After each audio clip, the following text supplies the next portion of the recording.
See kõik pole juhtunud iseenesest ega pole ette määratud.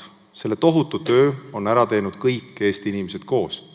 Kõigi põlvkondade, kõigi elualade inimeste antud panus.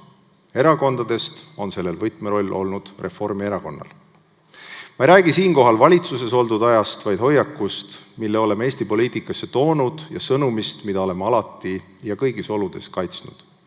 Sõnumist, mis ongi andnud Eestile saatuse kaaslastest kiirema arengu, Eesti sõnale suurema kaalu, kui lubaks meie arv või meie maatüki suurus. Alates erakonna looja Siim Kallase kirjutatud ja tänagi elavast kodanike riigi manifestist on meie kõige tähtsamaks sõnumiks ja panuseks Eesti ülesehitamisse olnud vabadus.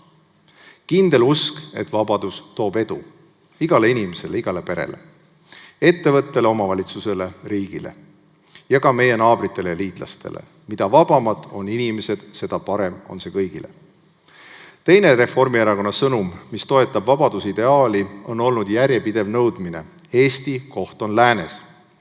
Me peame olema vankumatult koos läänega nii mõttes kui teos. Me peame panustama rohkem kui teised, me peame olema suurem, kui on meie piirid ja mõjukam, kui eeldaks meie arv. Eesti on seda olnud, oleme ka täna. Kolmas Reformierakonna panus on nõue, et Eesti peab igal ajahetkel julgelt ja kindlalt vaatama tulevikku. Me ehitame Eestile paremat tulevikku, me kujundame seda just meie kõigi Eesti inimeste jaoks sobivaks. Me ei unista aegade tagasipööramisest ning 19. või 20. sajandi lahendustest, mis tänases maailmas töötada enam ei saa.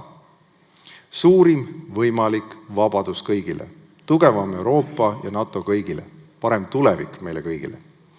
See on olnud Reformierakonna tegevuse mõte. See on meie panus ja see on meie kohustus.